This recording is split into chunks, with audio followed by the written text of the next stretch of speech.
McGonigle in the first. Watch out. Look at this. Upton pops it up. Left side, Elvis Andrus is backpedaling. He is under it. He puts it away. The Texas Rangers have won a postseason series. The Texas Rangers are American League champions.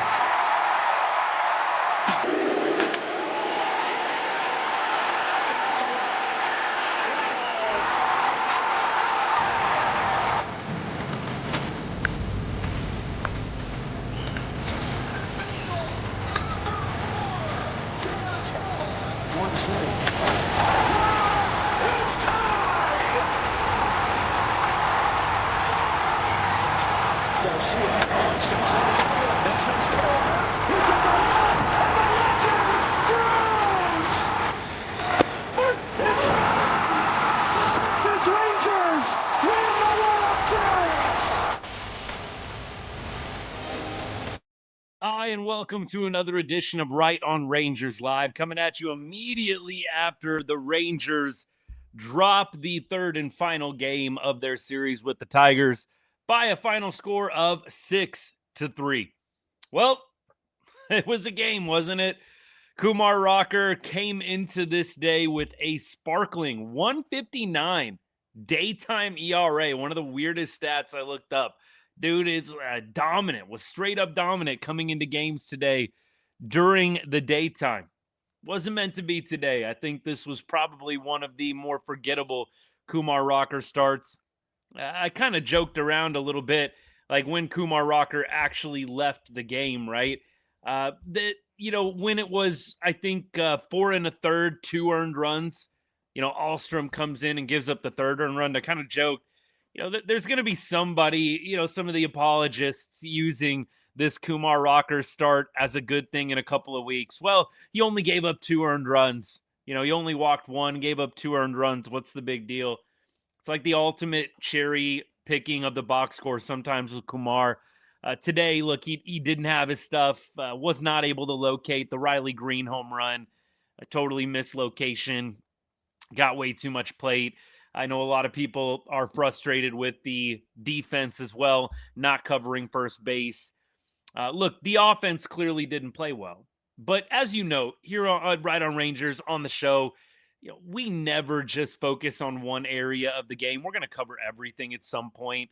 And it's not, the offense only scored 3 runs. So, we can't criticize the pitching at all. Or, the pitching was really bad or really good. Let's not talk about the offense. You're going to cover everything over the course of one of our shows. And look, Kumar Rocker did not pitch well today. Robbie Ahlstrom, no outs recorded. Tough day for Robbie, man. Look, I think Skip was probably at a good spot to pull Kumar. I don't think that I second-guessed that move a ton. Really, in the 5th inning, going to Robbie Ahlstrom, it does make sense to me. You're not trying to burn a big gun in that moment. And it's just unfortunate that Robbie can't come through. The one thing I will say about Skip in that whole sequence that I didn't really appreciate was, Riley Greene is up to bat. Josh Smith playing left field. I would be okay not seeing Smitty out in left field again this season. And it's not because I'm just a big Alejandro Osuna fan. I don't know that Alejandro gets to that ball either. I think some of you caught on pretty quick during the game. I like to rile people up a little bit. I think my post was, I think we all could agree Alejandro Osuna would have absolutely caught that baseball. I mean, look, in all seriousness, I don't know if he does or doesn't, but I will say this. I feel a lot better with Osuna out there than Josh Smith. I think we've seen twice in the last 3 or 4 games. Smitty's been a little over his skis. Nevertheless, why are you pitching to Riley Greene in that spot? You have a base open. It's a full count. It does not make any sense to me why they decided to pitch to Riley Greene right there and really break the game wide open. Look, if you do want to pitch to him and not just put him on base, you could have at least thrown a pitch outside the zone to make him chase, and if he doesn't, he walks to first base. Didn't understand at all why they decided to throw a pitch to Riley Greene with a base open in the strike zone. And Riley Greene would, of course, go on to double off the wall. Smitty kind of drifting over to the ball, I would say, as I go back and look at the replay. It's kind of a drift by Smitty, not really running hard towards the wall. And that's what happens when you're not an outfielder by trade and you're out there and you're going back on a baseball towards the wall. It's really uncomfortable. Smitty doesn't want to slam into the wall at full speed. And that's typical not feeling completely sure going back on a baseball. And it doesn't really make a whole lot of sense to argue it through and through. He's not a traditional outfielder. It would have made a lot more sense to me to put Zeke out there. I think Cam Cauley would have been good too, but a couple of people pointed out to me that Cam has not really played left field at all. I mean, look, it doesn't matter to me a ton, dude. If you can play center, you'll be okay playing left. I'm not saying it's the most ideal, but let me put it to you this way. I'd rather have Cam Cauley playing left field than Josh Smith, even though Josh has played it, a number of times in his career. I'd much rather see Cam Cauley out there in left. How easy would that swap have been? Cauley for Smith, easy done. That wasn't the reason the Rangers lost the game, though. The bats once again just did not come to play. They took a day off Thursday. They took a day off Friday. They took a day off Friday, took a day off Saturday, and they took the day off today as well. You had a number of guys in the lineup going 0 for Carter. Díaz, although Díaz was robbed on a few of his, man. The Tigers played excellent defense. And look, you had Cam Cauley, Osuna, that tandem went 0 for. You had a few base knocks here and there, but the only extra base hits today, Smitty and Berger and Duran. And Berger and Duran, both solo shots. Just, not a ton of traffic on the bases, right? 1 for 4 with runners in scoring position.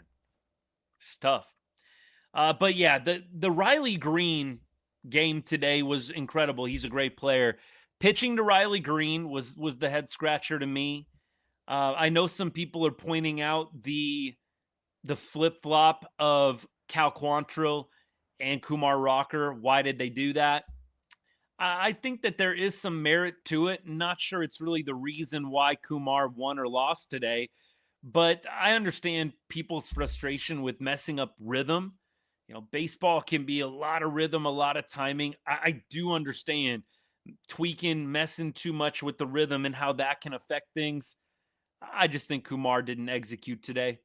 I mean, just keep it simple. He just did not execute today. Wasn't sharp with the pitches, wasn't sharp with the defense, and that's why you get the loss. I think you can nitpick the Riley Greene base open pitching to him. I think you can nitpick playing Josh Smith out in left field when you had Cam Cauley, you had Zeke Duran, both guys who you probably feel better about in left field than Josh Smith. There's things like that I'll pick apart a little bit, but look, the reality is Kumar wasn't sharp. Robbie Ahlstrom was not sharp today. Rest of the bullpen pitched pretty well, but the pitching wasn't sharp and the bats were fairly non-existent. You had 6 hits the entire game. Josh Smith, definitely a topic of conversation, but look, I can't even say I blame Smitty. He's out there playing left field because his coach put him in the lineup that way. But look, he had another hit today, 230, 619 OPS on the year. The Rangers just need more production offensively. It's not rocket science. I think you're starting to see, like, these last 2 games, how, it's definitely fun when you've got all of these depth guys really playing well. But you get games like this back to back with these depth guys playing. You just do. You're missing Seager, a good Corey Seager. You're missing the hot Wyatt Langford. Brandon Nimmo was back today, obviously, so that's great. But you're seeing what the lineup can do without those guys, and that is not a ton, sadly. Like, you just need to have those guys back. This is a pretty, like, when I was just looking at it today, like, if you just showed, like, kind of a casual fan this lineup, I mean, this is a pretty ugly lineup in my opinion right now. I'm not trying to be disrespectful, but I mean, you got Peterson, Berger, Nimmo. I guess that's fine. Right, Peterson, Berger, okay. Duran, Carter, Díaz, Smith, Cauley, Lopez. Like, no disrespect to those guys. Y'all know I'm a big fan of every player on the Rangers. But, let's be real here. You're looking at this lineup today. You're looking across the way at the Tigers lineup. I mean, not that they're offensive juggernauts, but it's like it has the feel of a minor league lineup right now. Without Langford, without Seager, it feels very minor league. And so I feel, it's great that we had, Little Rascals 2.1, 2.5, 3.0, whatever we're calling it. But it only lasts for so long. It's just not going to last forever. It was fun on Thursday when the Rangers put up 10 runs, but my takeaway from this game, and then we're going to take comments, is you definitely are seeing the lack of depth, both from an offensive perspective and from a pitching perspective too. Man, does Jordan Montgomery have a lot of pressure starting to build on him? Cody Bradford as well. Man, I see a lot of Rangers fans putting a lot of pressure on Cody Bradford and on Jordan Montgomery. And what I mean by that is a lot of, man, they're going to come back and it's going to be great. We really need those guys back. I will be rooting my absolute hardest for those dudes. But I cannot say right now, speaking objectively, that I feel stellar about those guys coming in and being like stoppers in the rotation. I really do hope that I'm wrong on that. Clearly, I'm not rooting against it. You guys know this. But, I mean, this is where I'm at right now. My expectations, Cabe, what's good, man? Appreciate you, brother. My expectations for Bradford and Montgomery are extremely low. I hope that they can turn back the clock to 2023 for Montgomery and 2024 for Bradford. That's pretty much the last time those dudes had pitched. Monty pitched in 2024 and was really bad. Cody pitched in 2024 and was really good at home, was really bad on the road, and then got hurt. And we haven't seen Cody Bradford since, midway through 2024. Expectations are very low.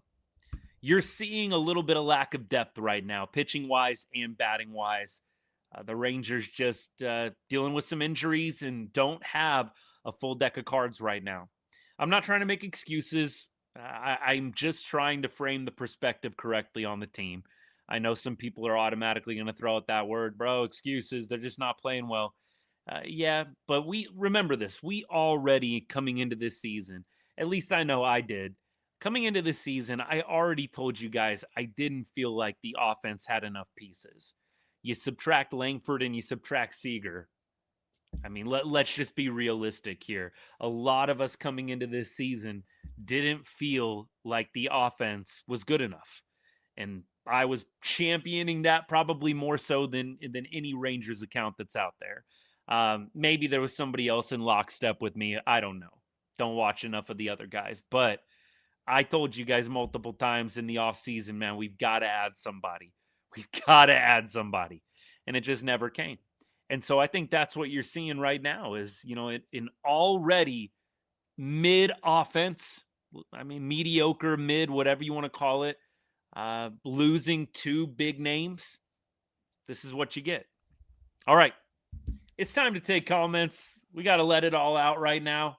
I appreciate all you guys hanging out. Man, I wish we could be talking about a dub. You guys know this. Like, you do. It's so much more fun talking about wins than losses.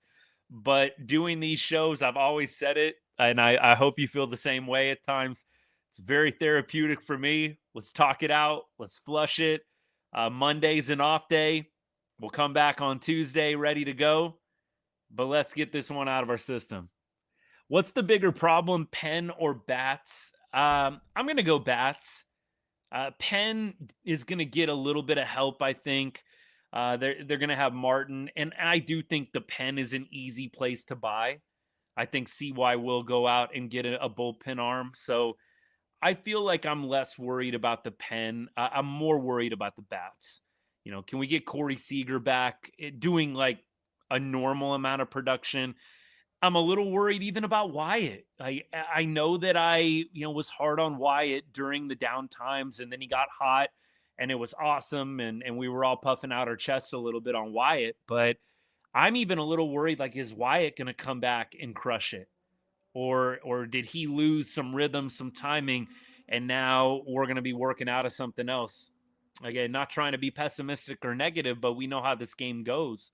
So I'm going to say bats. I do think the Rangers need to go out and get a right-handed power bat. Look, if there's a great lefty bat available, I'm not going to, by any stretch of the imagination, turn it down on principle. It's not a right-handed bat. But I do think the Rangers need a bat that can drive the gaps and drive the ball out of the ballpark. I know Arise has been a guy that has been thrown around. I mean, if we got Luis Arise, I'm not going to be unhappy. I don't know if that would be my first choice, but it's definitely not going to be a name that I'm going to be upset about. I'd rather a guy, though, that drives the gaps a little bit better, puts the ball out of the ballpark. That's me. We're definitely going to be talking a lot of different trade options right now. My big thing, and I put this out in a video that I made a couple of days ago. It was after the Gore start, and it was basically like, who do you trust in Game 3? You've got Gore, Rocker, and Leiter. And then some people were like, Jordan Montgomery. I'm like, I love Monty. I don't know right now, not having seen him pitch well since 23. I don't know if I'm feeling great about Jordan Montgomery as my Game 3 starter right now. I don't. So with that being said, my whole thing is the Rangers really need to do a much better job tackling the offensive side of things.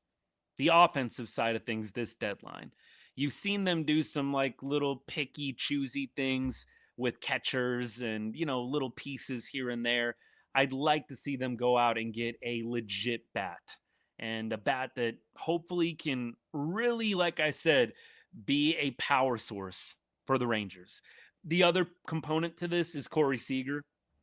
Are you really trusting that Corey Seager is going to get right this year? A lot of people, I know, want to be optimistic, glass half full, and want to believe that he is going to get back to form.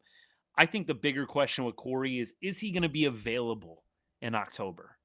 Unfortunately, that's where we're at with Siegs. And so I just think by the nature of that question, you got to go get a bat. I don't know that you can trust Corey Seager to be there for you in September or October based on what we've seen so far. That doesn't mean we're not rooting for him to get better and crush it. I just feel like if you're doing like risk assessment here, I just don't know if you can count on Corey. And by that notion alone, I think you have to pursue good hitting at the deadline. We keep going. Yeah, look, Arise would definitely be a nice piece. Ward would be a nice piece. I'm with you on that. The catcher position, Darnell, I would be surprised if they did anything with it. And you guys know I've been hyping up Elias Díaz. I think, look, anything is going to look better than what we've seen at catcher over the last couple of years. Sorry, Higgy. I know we got some Higgy fans. Sorry, Danny Jansen. Sorry, Jonah Heim. I think that at this point, Díaz is just such a breath of fresh air because he's at least like competent. Like he's average. Like I'm not saying that he is going to just fall off a cliff here, but I do think that I'd be surprised to see the Rangers really go out and get catching help at the deadline. I know Hunter Goodman keeps getting thrown around in the chat a lot. Trust me, I'm a Hunter Goodman fan. I've been watching him and following his game for a while now. I'm a Hunter Goodman fan. I don't think that they are going to go get a Hunter Goodman or a catcher. I think that they might do something in the offseason. I think they're obviously praying that Malcolm Moore really continues to up his game and rise to the ranks in the minor league system. But I don't see them addressing catcher in year here. They already signed Danny Jansen in the offseason. Like it or not, they did. So they've already tried to make moves with catcher for this year. They brought in Díaz. He's been playing as good as you could ask for. I just don't see the Rangers going and tripling down and trying to fix the catcher position again this year. Díaz is a better defender for sure.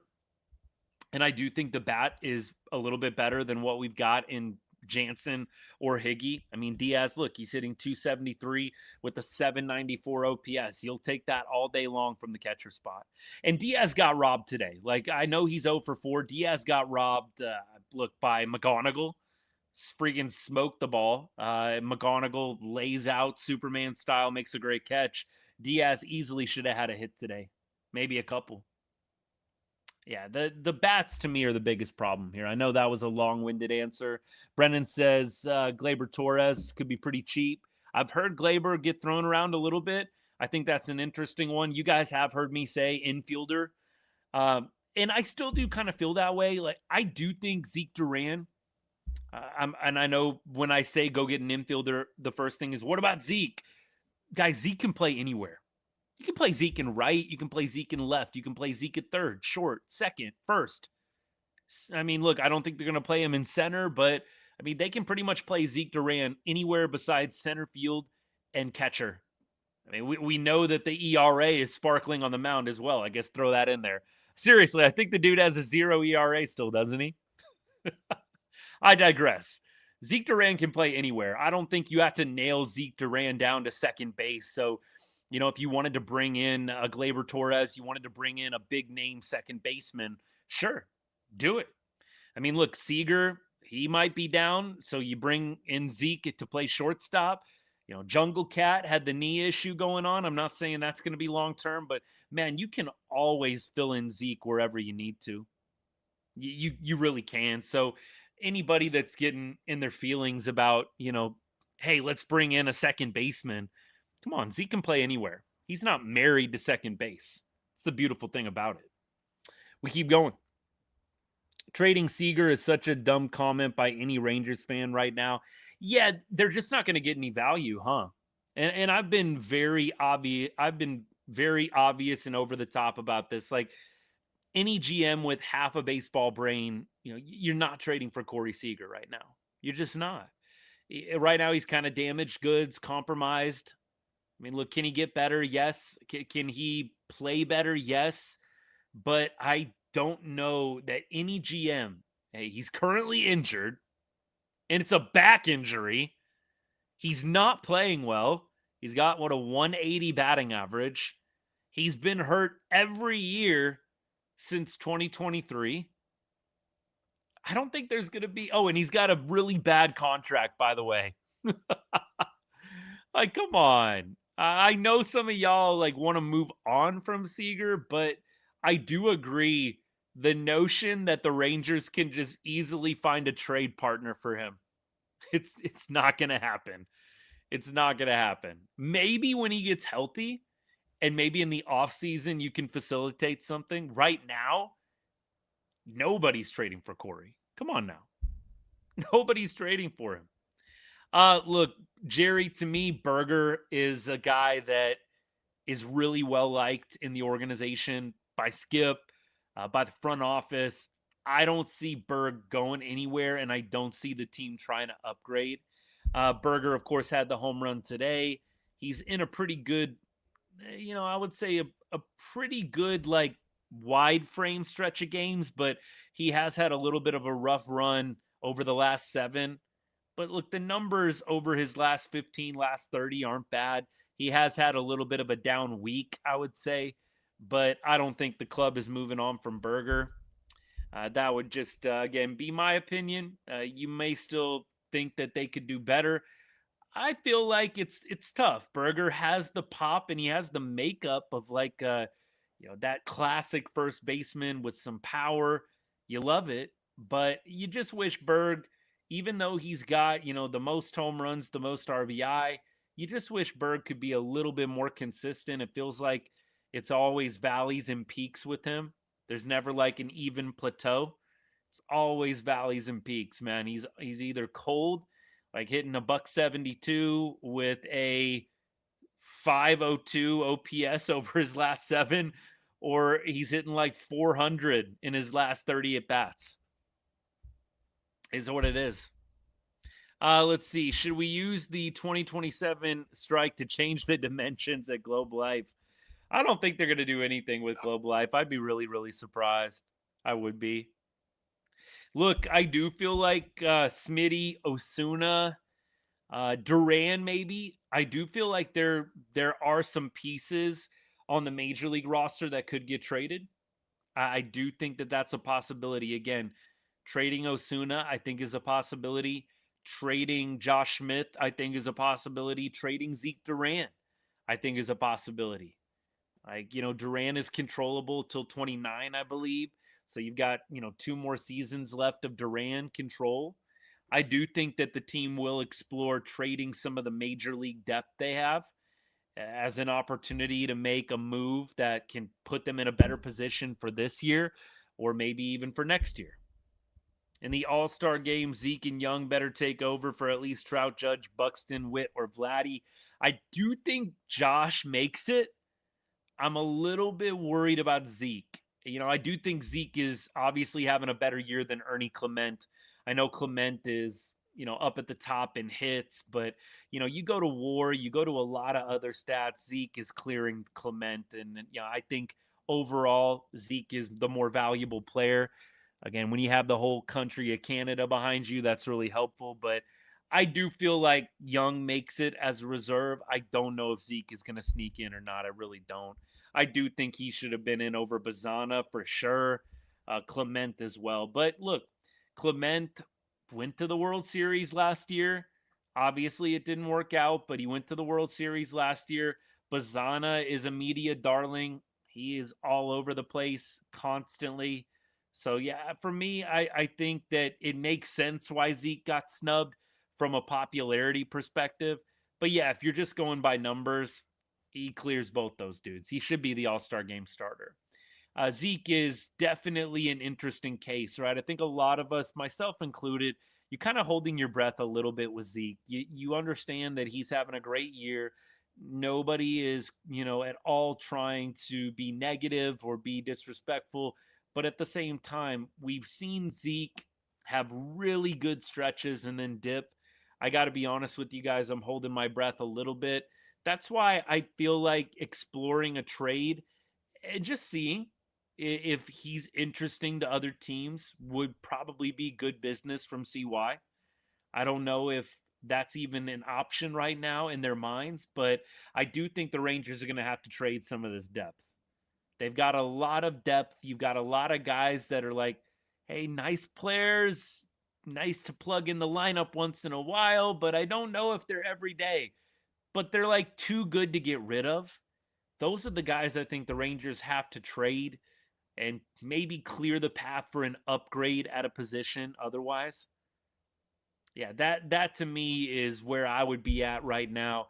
You're obviously, looking at the prospects, but the Rangers have a lot of major league depth. Guys who aren't bona fide starters, but aren't guys that need to be in AAA. Right? I would even say a step above quadruple A. I don't even think some of these guys are like quadruple A players, but they're not AAA guys.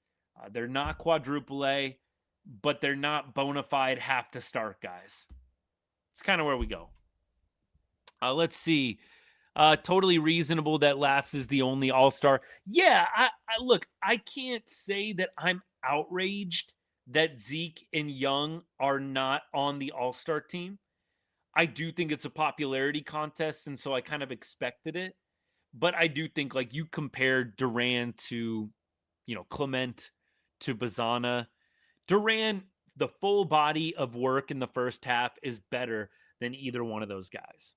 I mean, I don't think that's super debatable, but I think when you think about popularity and you think about Clement, who I think is leading the AL in hits, you can definitely talk yourself into Bazana and Clement if you're just like a casual, objective observer. But again, if we're really going off merit here, there's nobody more deserving than Zeke. And Josh Young, I'm sure you stack him next to some third basemen in the AL. Yeah, he's going to be up there. Vladimir Guerrero, look, there's going to be some guys, I think, that probably jump out of the mix. So I do feel like Josh makes his way, but I'm not sure about Zeke. It's going to be interesting. Want to trade Lopez? We got to steal out of him. Would like to get some prospects. Yeah, I don't know how much Nicky Knox is going to be getting back for you in a trade. I really don't. Yeah, I don't know how much a team is going to be willing to give you. But you know what? You could at least throw it out there. You might be able to get low level, like a ball prospect or, something else. I just don't think he's probably going to get back any kind of wild return. Yeah, Darnell, I'm kind of with you on this. Appreciate you, my guy. I know you've been commented a bunch.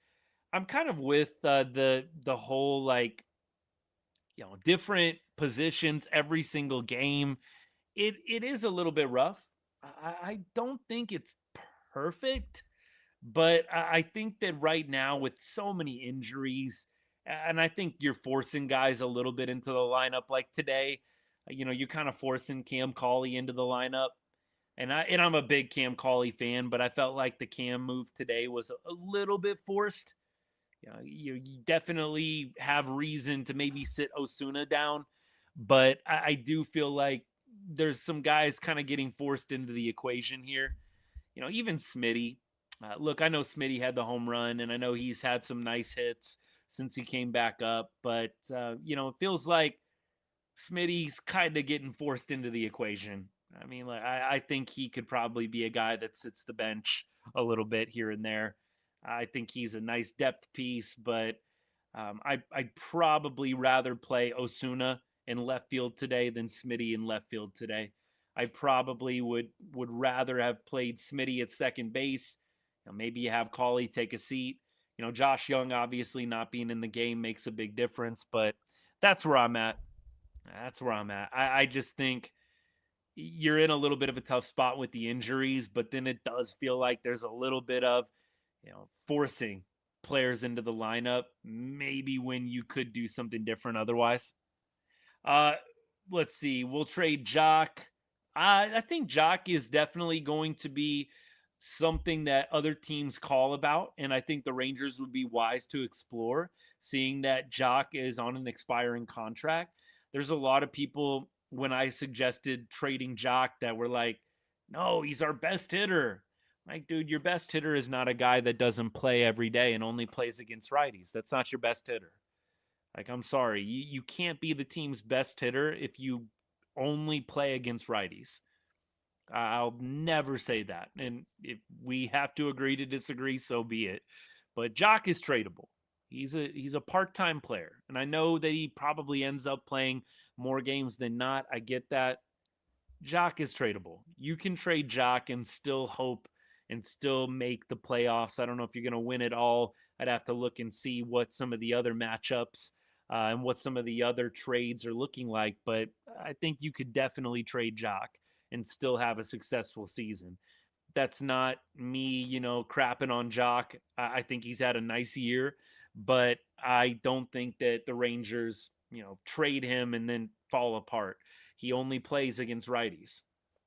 He's definitely a guy that you could trade and get some value out of. There's some other teams, preferably you trade him to the NL, right? I don't think you want to trade him to another AL playoff team and then you have to face him later. If possible, you trade Jock to the NL, you trade him to a team that's looking to make a run, and you probably could get something nice. I bet you could get a nice little prospect for Jock for a half season of him. And that actually, here's my thing with trading Jock too. I didn't know I was going to get on this tangent today, but this is actually something I've been thinking about. Jock has been good this year, no doubt. But now that he's hot, yeah, he does have some appeal. The thing with me in trading Jock is if you trade Jock, you open up so many things with the DH, right? So if you trade Jock, now Corey Seager can DH, right? You're not going to DH Corey Seager right now when you've got Jock because Jock only plays against righties. You could DH, I guess, Corey when it's a lefty, but they want to get Foscue in the game. If you trade Jock, it opens up so many doors with the DH spot. You can move Seager there. You can move Young there. You can move Nimmo there for a day, right? There's so many different guys you could kind of rotate through the DH spot, and it would really open up some doors. You could put Young there, and you could have Foscue play second base, right? You could move Zeke to third. Trading Jock actually makes a lot of sense to me. And I know that some people just automatically, like without thinking about it, overreact and get angry at that. I just think it makes a lot of sense. He's on an expiring contract. You want to try and get some value out of it. I don't think Jock is the difference between making the playoffs and not making the playoffs. I think you would probably add other pieces if you did trade Jock. You're not just going to trade Jock and then do nothing on the offensive side. You're probably going to trade Jock and then you're going to go get an infielder or you're going to go get an outfielder and you're going to have a replacement for him in the lineup. I do think this full-time DH thing does really hamper their ability to get creative with giving, especially guys like Corey Seager, a little bit of off time, a little bit of rest. Bottom of the lineup is hot because they all have spots to fight for. Yeah, I mean, look, there's an argument there. When you've got something on the line, like some of these guys at the bottom of the order do, yeah, I mean, you're locked in and your competitive meter is all the way to the right. I mean, it's definitely a real thing. That being said, these guys have their limitations. And I think right now, with the last two games, what you're seeing is, this lineup has some limitations without Seager, without Langford, without Young, without guys that can really drive the baseball. Absolutely. Winning at home would be nice, Magic Mike. I don't think we're going to trade for a catcher at all. Race for the AL West is wild. Yeah, Devlin, for sure. It's fortunate that the Rangers play in the West. I mean, look, in any other division, stick the Rangers in the AL East right now, and it's a little bit of a different story, right? Like the Rangers right now in the East would be third place. The Rangers in the Central would be third place. Like, you're definitely fortunate playing in the West. Now, yeah, we all understand the Rangers are still in a wild card spot. And so I don't think we're debating like, yeah, the Rangers right now are still a playoff team, but still, I think the Rangers are fortunate to be playing where they are. Absolutely. Let's see. Jock Peterson for Pete Alonso or Leody Taveras. Yeah, I'm with this. Jock for Pete Alonso would be a robbery. It's probably not going to happen. I'm with you on that. That would not happen. Look, there's some wild trades that get thrown out there around this time. Yeah, I don't think that one's happening. I do not think that's happening. All right, where are we at on going through the game? I don't even know what door we went down or where we came from, but here's where we're at. The Rangers had a 6-game winning streak. They lost in Cleveland last game of that series. Came back to Texas, looked great on Thursday, and this weekend just kind of has your hand inching closer to the panic button, regardless of what has happened over the past week and a half. That is the thing. Like with 24 and 25, the last 2 years, we would see the Rangers do this so much. And I'm not saying it's going to happen again. I'm going to let things play out here for a few more games for sure before I really start expressing crazy worry. But the Rangers just are notorious over the last 2 years for having a really good run and then following it up with an equally polar opposite bad run. And so I think a lot of fans are remembering that. And so some people have commented on some of my posts like, why is everybody overreacting? Well, it's because we've seen the Rangers do exactly this. You go on a 6-game winning streak, and then you go on a 7-game losing streak. I think there's actually, I don't know if I got the numbers right, but I'm almost 100% that happened last year. Like we went on a nice winning streak, and then we proceeded to lose like 6 in a row. It's like, why do we have to do either really, really good or just look like the worst team in baseball? That to me is, I think, what a lot of fans are reacting to. A lot of fans reacting to what they've seen over the last 2 years. Team gets hot, they lose, and then they instantly go on a slide. That to me is, I think, where people start to get a little bit fidgety. And for me, I'm going to let things play out, but I will admit it's in the back of my mind. It's in the back of my mind, 100%. I hope that the Rangers prove all those people wrong and totally wipe out the doubts over the next few days after this off day, but it's in my mind. That's for sure.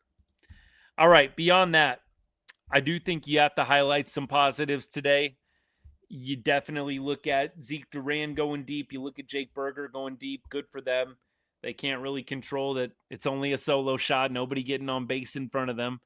You look at, I think, Cole Winn, 2 innings of scoreless baseball. That'll play.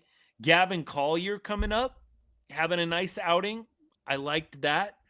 Collier is a guy that has struggled with walks. He struggled with walks even when he was down at AAA after he got demoted.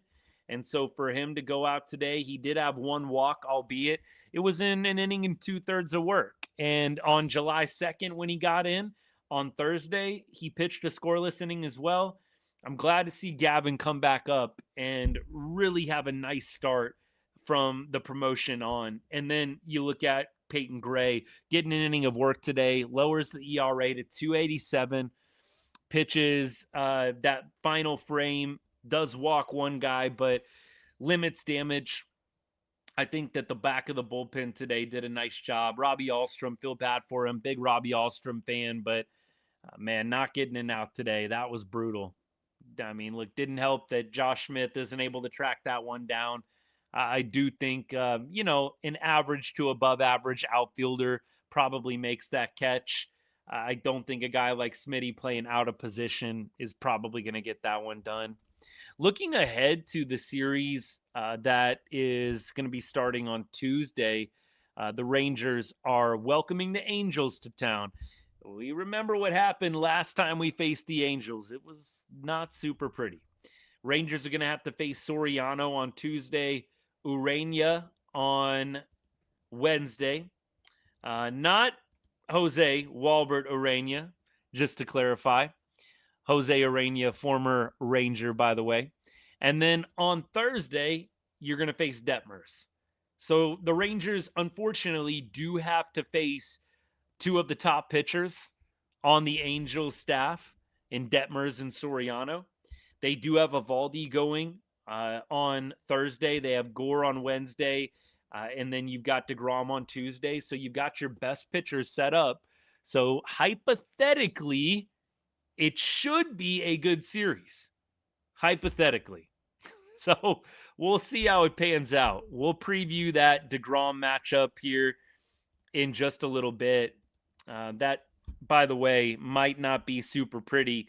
Jacob DeGrom, for whatever reason, it feels like the Angels have been a little bit of his kryptonite over the last couple of seasons, man. I think he got lit up by the Angels last time out. And look, it happened last year too. You just hope DeGrom can figure out this Angels thing, man.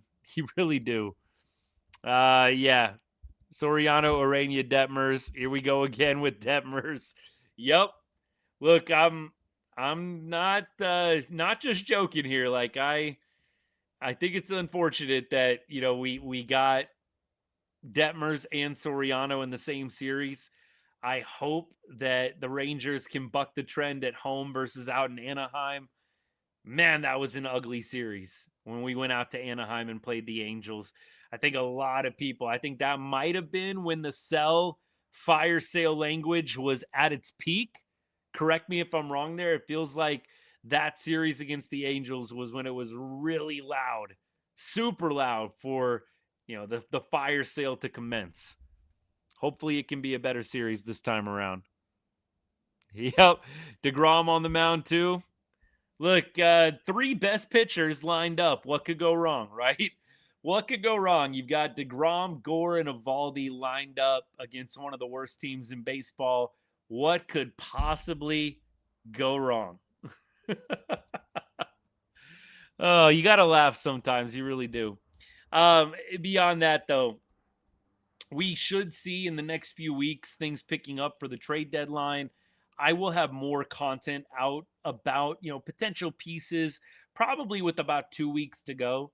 It's kind of hard to do it now. There are some teams that are going to be obvious sellers. I think like the Red Sox, for example, are going to be obvious sell mode. You could obviously throw the Rockies in there too, but I like to wait a little bit, get the lay of the land, see who is definitely going to be on the trade block and who's not. So you probably will see more stuff from me in the coming weeks about that. It definitely would be helpful going back to the series that's upcoming for Texas. It would be helpful to get a sweep, but I'll take 2 out of 3. I'll take 2 out of 3. I think we got a little greedy with that Blue Jays sweep. Give me 2 out of 3, man. Please. August 3rd is the deadline. Thank you. So we're less than a month away. Feels like we should win, but every time I say that, we lose. I'm with you, Nate. Good to see you, my guy. I'm with you. You line up DeGrom, Gore, and Evo. You're feeling pretty good. I mean, anytime you see those 3 guys lined up, you're feeling pretty good. But unfortunately, Texas is just weird this year. When they've got things perfectly aligned, it feels like sometimes that's when things start actually going south. C-Mart call up for Collier when Collier was doing well. Yeah, there's been some questionable stuff for sure with the call-ups and send-downs. Look, good for Chris Martin yesterday. I know I didn't do a live yesterday on the 4th. By the way, hope all of you guys had a great 4th of July.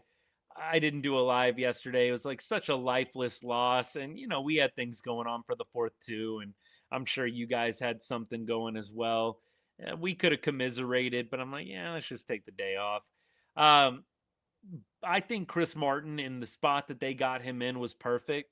Although, I don't know if you guys caught, Skip did say that they are looking to pretty much put him back in the same or a similar role as to what he was pre-injury, which would be kind of setup guy, I think, at this point. Nobody is going to be I mean, look, I don't think Skip is going to be taking out Jacob Latz to reinsert Chris Martin. I think there definitely needs to be a riot if that happens. But I do think that you could see Chris Martin in some leverage. I know that that's not what a lot of y'all want to hear, and I got to be honest, I'm a little bit nervous about that too, but I do not think that they are going to shy away from putting him in some leverage spots, just based on everything that I've read and everything that I've heard. Just trying to mentally prepare you right now. Trying to mentally prepare you. We'll see what happens.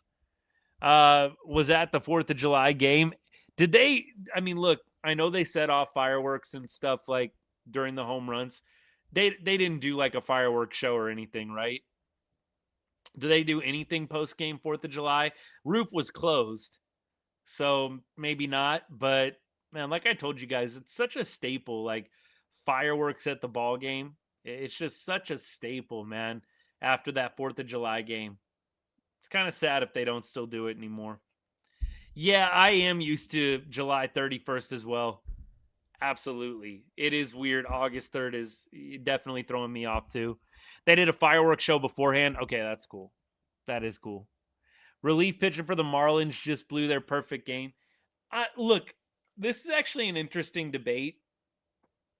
Should they count the perfect games if the starting pitcher doesn't actually throw it?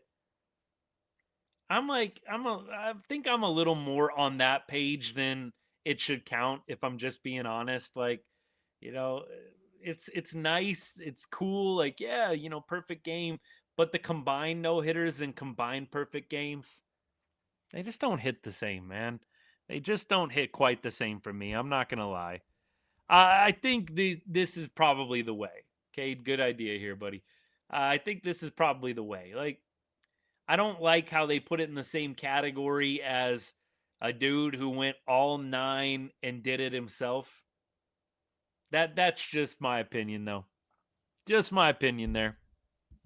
Yeah, look, we'll do a little look-see around the league, and we'll see what's going on. Today, you had the Mariners. Looks like Mariners are beating the Blue Jays right now 4-0. So they will gain a game here, and they'll pull out to 2 games? 1.5 games above the Rangers, unfortunately. Let's see. You've got Red Sox and Angels tonight. Red Sox and Angels tonight. You had the Astros beating the Rays. What did the A's do? Are they still playing? Oh, they're losing the Marlins. Duh. All right, so we're gonna get an A's loss, and hopefully we can get an Angels loss. But the Astros and the Mariners win. That doesn't make me feel a whole lot better. That does not make me feel a whole lot better. Oh boy, oh boy. All right, we got about 10 minutes to go. It's been a great show so far. We're talking about the Rangers dropping the series to the Tigers, losing the game today by a score of 6-3. Man, the Tigers I'm watching a couple of the replays, just phenomenal defense in this series. Reminds me a lot of what the Rangers did last year. Felt like the Tigers, Riley Greene today, incredible catch. McGonigle had a nice catch. Like, that's the kind of defense I feel like we're kind of missing at times this year. Like, Rangers won the team Gold Glove last year. They were just sparkling out there in the field, really picking up pitchers. It hasn't been terrible this year, but it's just hard when you go from that Gold Glove standard, which was the Rangers in 2025 defensively, to, maybe like slightly above average. Tigers were on one this series, though, out in the field. That Riley Greene catch, man, I could watch that multiple times on replay. I feel bad for Nims. Feel bad for Díaz. McGonigle robbed him of a hit, but man, the defense was phenomenal. Phenomenal this entire series. Like, it is a total tip the cap for me. Like, I just appreciate good baseball. Some good freaking baseball by the Tigers out in the field. Like, they definitely, like, you didn't feel this series like the Rangers were just giving it away. Like, I felt like Saturday, Sunday, Tigers very much earned it with good pitching, timely hitting, and great defense. Like, I don't walk away from this series feeling like, oh man, the Rangers, they just melted down. I feel like they just got outplayed Saturday, Sunday, and I think the defense of Detroit was a big part of it. I definitely do not, take away from this series. The Rangers, they should have won, man. They, based on their play, I don't really know if I would say they should have won. On paper, sure. You can throw out the records, the Tigers being bad, the Rangers having an above 500 record, but if you just watch the games, like it feels like the outcome was correct, if that makes sense. I know it's probably not making anybody feel a ton better. Definitely doesn't make me feel perfect either, but I will say the result feels pretty true. There are some games in series where you're pissed off because, man, you were up and, one guy out in the bullpen just totally crapped the bed and ruined it for you. It just kind of feels like Saturday, Sunday, the Rangers just got beat, And I think that this next series with the Angels, it's going to be a test. Can the Rangers bounce back, and can they get back in the driver's seat, back above 500? That's what I'm looking for. And then, of course, the Houston series right before the break. Didn't they do this last year too? I feel like right before the All-Star break, didn't we beat Houston? And it was very much positive momentum. I feel like we did play them right before the All-Star break last year too. Can somebody check me on that? I feel like we played Houston right before the All-Star break, or right before. I don't know if it was the deadline or the All-Star break, something like that. We'll see. Not tipping the cap to anyone like Carpenter. All right, to each their own. To each their own.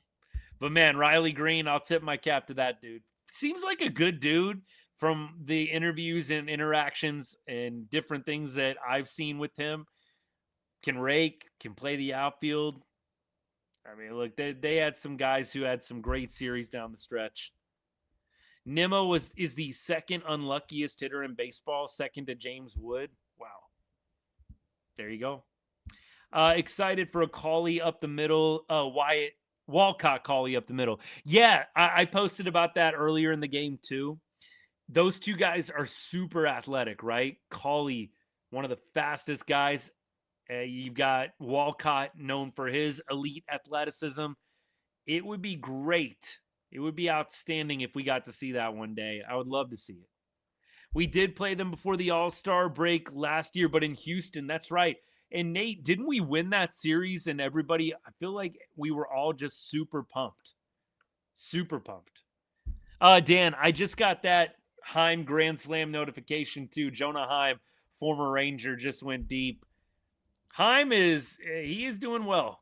He's doing well this year. I mean, look, he's not like, having a Hall of Fame season. I mean, don't get it twisted.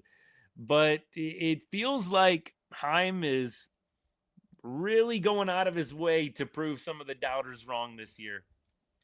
Heim has definitely been a bright spot for Oakland, for the Athletics. The Las Vegas A's, we'll call them. Yeah, it's been a good year, I think, overall. A nice little bounce back year for Jonah. Obviously, there's a long way to go, right? I don't think anybody is sitting around fully expecting that Jonah is going to keep this up forever, but enjoying some good times, enjoying a good little season here within a season with the bat. I think that's great. Good for him. I'm always, I'm happy for guys like that. There's very few guys that move on from the Rangers that I actively cheer against. Very few guys like Adolis this year. I think I 100% was hoping that he would have a good year with Phillies, and obviously that did not go according to plan, right? You had the injury, and really before the injury, Adolis was not doing great. Jonah Heim, look, he's not, like I said, all-star Hall of Fame season, but at the same time, he's having a much better year than he did last year. Good for him. Yeah, the minor league park, it probably does help a little bit. And tonight, obviously, they're playing in Sacramento, so yeah, it probably does help a little bit. Wouldn't it be wild if they came back and won this game?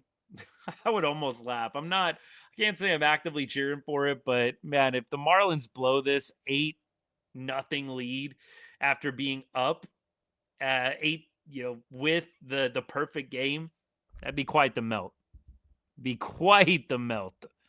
Yeah, I do think Seager is eventually going to get moved off that spot. And like I said, if you trade Jock, or even if you just let the contract run out, I do think the door is wide open for Corey to do a little bit more DHing. I mean, that would be a very easy DH. And then look, against lefties, you could move Corey out to shortstop and you could put Foscue in the DH spot. You could do so many different things. So I don't think Corey has to be a full-time DH, but man, I really do like if you move off of, hey, we have like a full-time DH, Jock Peterson, full-time DH against righty starters.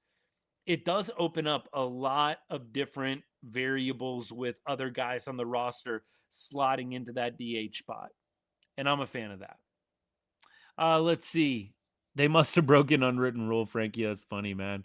Yeah, who knows what it was, but man, the A's are definitely making it interesting here. That is for sure. All right, y'all. So here's what we're going to do. I'll have a video out probably later tonight going over the game for today. I'll probably have a separate video out tomorrow. I'll have one out on Tuesday as well, maybe previewing the series with the Angels. We'll see. So I'll have some different videos, some different content out to you guys. I appreciate you watching, liking, sharing those with other Rangers fans. Maybe you know somebody that hasn't ever heard of Right on Rangers. I appreciate you spreading the good word. That's really how we've got where we are today. We started from 0 followers, and now we are pretty close to 20,000 followers across all platforms. So that's a big thanks to you guys. I really appreciate it. Look, we'll flesh this one out. We'll enjoy the rest of our Sunday evening, and we'll be back doing our show on Tuesday, hopefully talking about a Jacob deGrom masterclass and a win over the Angels. That sounds pretty good to me. I will check comments one more time, and then we'll get out of here. Yes, I did see Jalen Beeks out for the year. Look, Beeks was not a big-time signing. Definitely hurts, but Robbie Ahlstrom, hello. No outs recorded today. Got to bounce back. They need some of those guys to step up with guys like Jalen Beeks going down. I do agree with this. Every time you want to give up on the team, they give you a reason to believe. Every time you give up, they give you the reason to. Yeah, I would agree with that for sure. Every time you start believing, it feels like the team slips a little bit. And then every time you're ready to throw in the towel, they go on a 6-game win streak. Absolutely. Hopefully, we're talking about the start of a win streak tomorrow night. That is the plan, and we're sticking to it. Man, I hope you guys have an amazing rest of your Sunday, like I already said.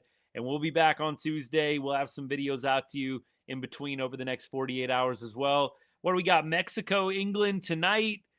You got Dodgers, Padres going on right now. You got A's and Red Sox going on later. That's not that tantalizing. But hey, World Cup, Mexico, England, and you can watch Dodgers, Padres on the side. That's not bad. Not a bad evening setup for a Sunday.